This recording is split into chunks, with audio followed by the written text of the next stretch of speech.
Buenas, gente.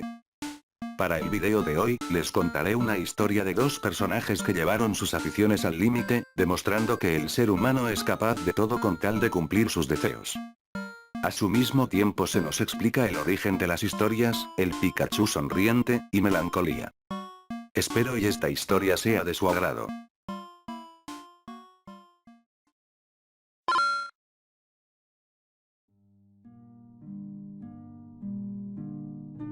Desde que tuvo la oportunidad de sostener un control en sus manos, Marcos siempre había sido un fanático de los videojuegos. Se había enamorado de aquellas aventuras virtuales que protagonizaban sus juegos favoritos. Por supuesto, los gustos de una persona suelen cambiar con el pasar de los años, y esto para Marcos no había sido distinto. Por lo general, al llegar a la adultez los gustos por ciertas cosas van difuminándose de a poco, a veces incluso hasta desaparecer. Sin embargo, la pasión por ciertas cosas puede ir evolucionando, hasta tornarse en cosas muy diferentes al gusto inicial. En el caso de Marcos, el haber descubierto los videojuegos, para él había significado el comienzo de una pasión increíble. Una que un día, lo llevaría a preguntarse de qué forma era que estas magníficas obras audiovisuales eran llevadas a cabo. Fue entonces que a su temprana adolescencia, había descubierto las herramientas de diseño de juegos. Se aventuraría por diferentes motores gráficos, en los cuales se destacaría considerablemente su habilidad en lo que era la programación. Esto lo haría decidir desde temprana edad lo que quería estudiar en la facultad, siendo por supuesto una rama de estudio que tuviera que ver con la creación de código. Claro, esta decisión no era más que algo motivado por sus tempranas pasiones, puesto que más adelante, encontraría su verdadero interés en una de las muchas y diferentes formas en las que el ser humano puede crear mediante la programación.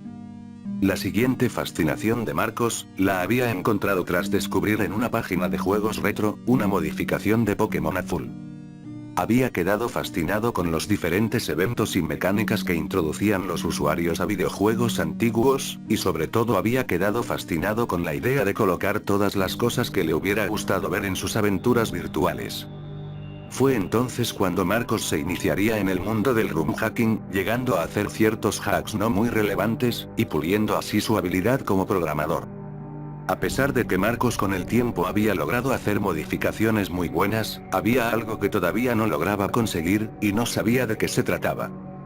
Cierto era que Marcos se veía limitado por las capacidades de los softwares que modificaba, pero que con su gran ingenio como programador muchas veces lograba superar.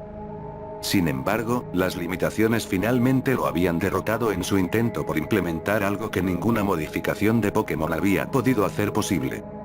Cuando descubrió Minecraft, se impresionó mucho con el concepto de la generación procedural, y de lo que esto suponía para la experiencia de juego. Cada partida siempre era diferente, sin importar cuántas veces generaras un mapa nuevo, y esto suponía experimentar una experiencia de juego completamente nueva, por cada partida creada. Marcos quiso implementar eso en su juego de Pokémon Azul, pero a pesar de lo talentoso que era optimizando sus códigos, no hubo forma de implementar algo de tales capacidades en un videojuego de hace más de 20 años. A pesar de todo, él no se rindió. Y optó por ampliar aún más sus conocimientos, adentrándose en lo que era la ingeniería informática. Investigó durante mucho tiempo, haciendo pruebas que a pesar de sus claros avances, terminaban colapsando su juego. Hasta que finalmente logró implementar una tarjeta de memoria que contenía el código necesario para la generación de eventos procedurales.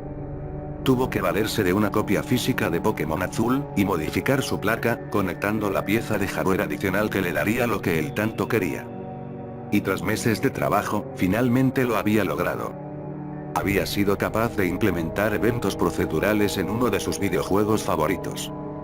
Inclusive utilizó este proyecto como tesis universitaria, la cual, tristemente para él, había sido rechazada. Él jugó durante mucho tiempo en su en ese entonces, mayor proyecto, con la idea de que se trataba del videojuego definitivo. Uno que si bien seguía la misma historia del juego original, en el transcurso siempre aparecían eventos aleatorios que enriquecían la trama. Ya fueran personajes nuevos o misiones secundarias inclusive.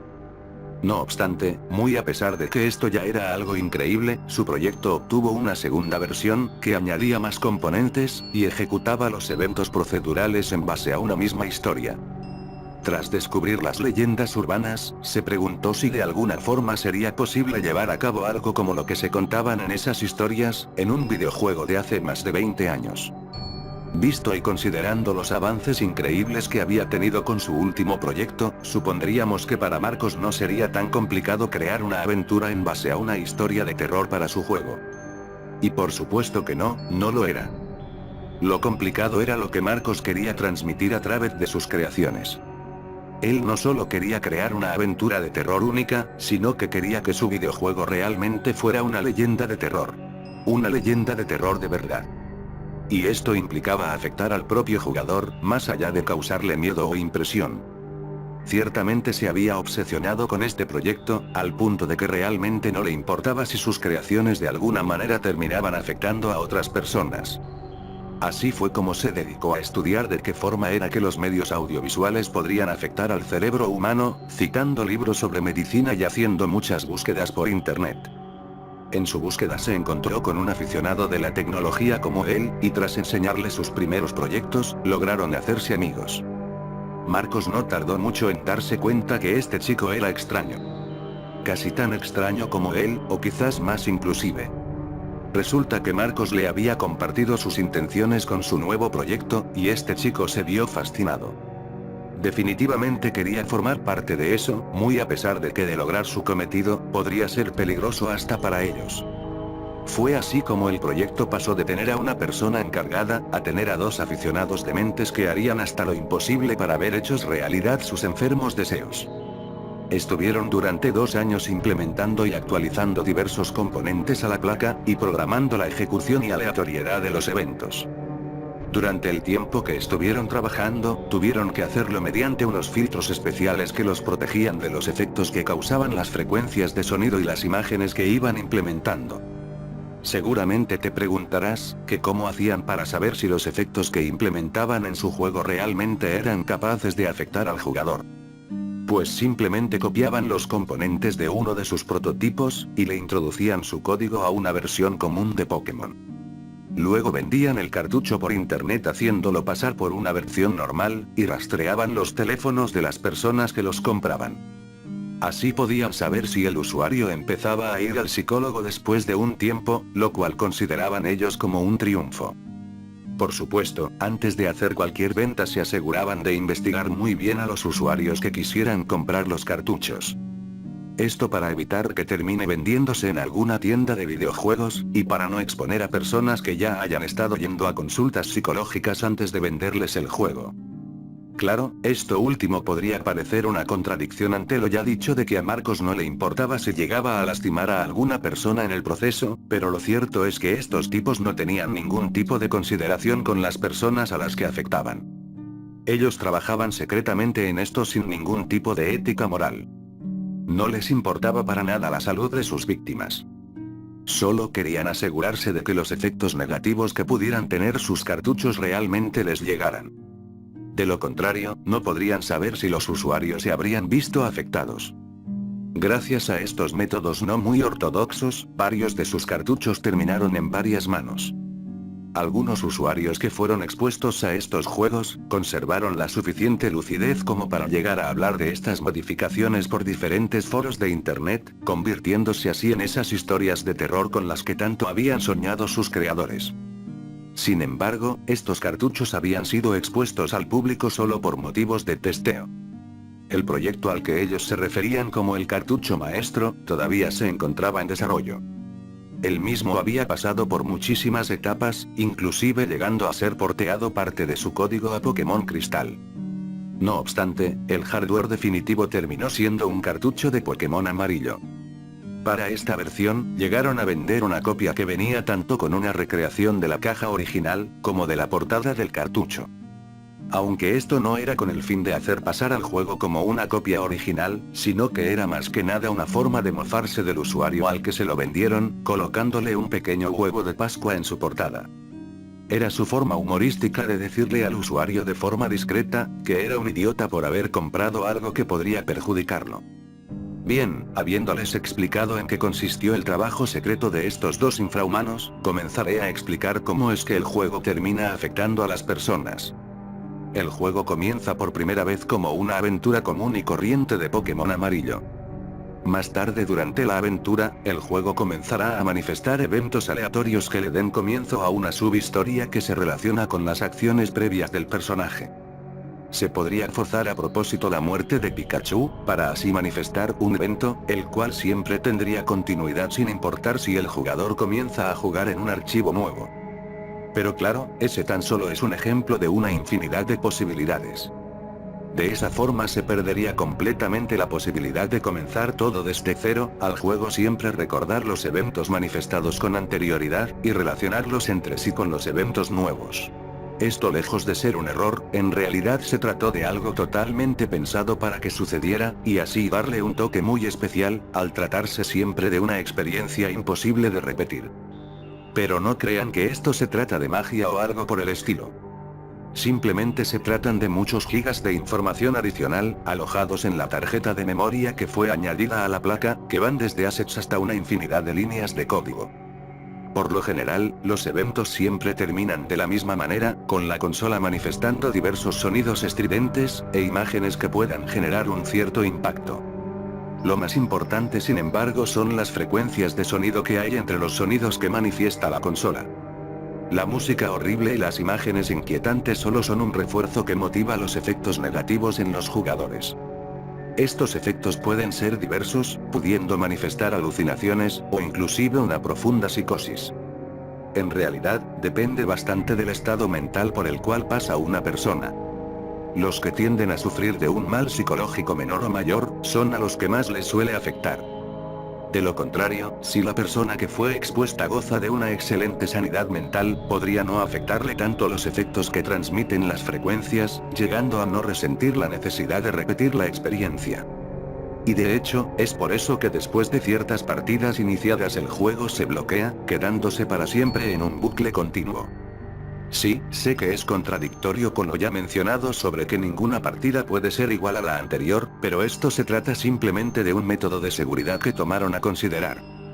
Esto fue por si alguna persona que hubiese conseguido de alguna forma el cartucho, quisiera compartirlo con alguien más, y sacarle algún beneficio monetario por ejemplo.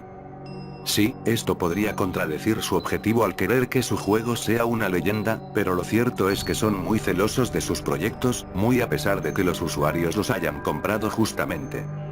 Es posible que para ustedes esto mucho sentido no tenga, pero bueno. A pesar de ser muy inteligentes, solo son humanos. Y los humanos muchas veces somos seres incomprensibles, y sobre todo, muy diferentes unos de otros. Si se lo preguntan, sí, es posible desbloquear la generación procedural del juego, pero eso es algo que solamente Marcos y su amigo saben.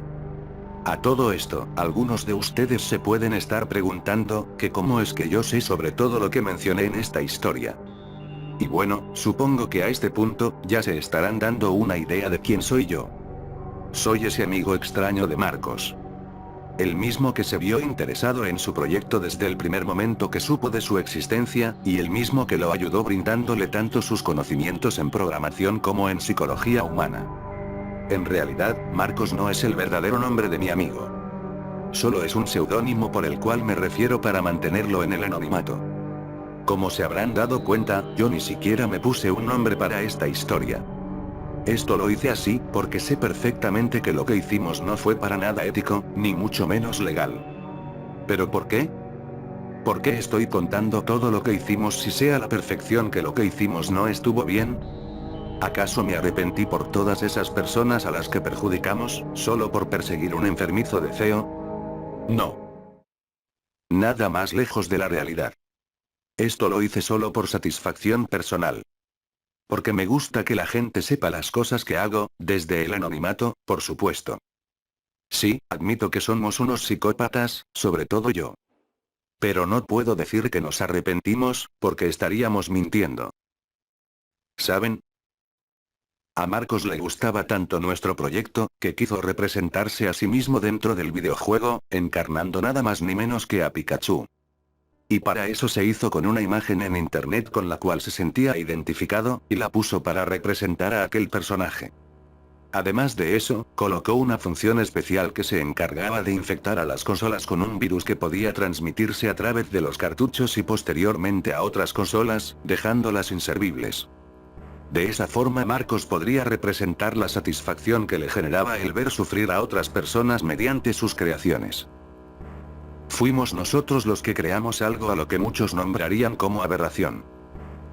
Pero nosotros aún así lo amamos. Amamos nuestra creación. Y pensamos hacer muchas más. Tan solo esperen a la próxima actualización que haré aquí mismo, en este foro.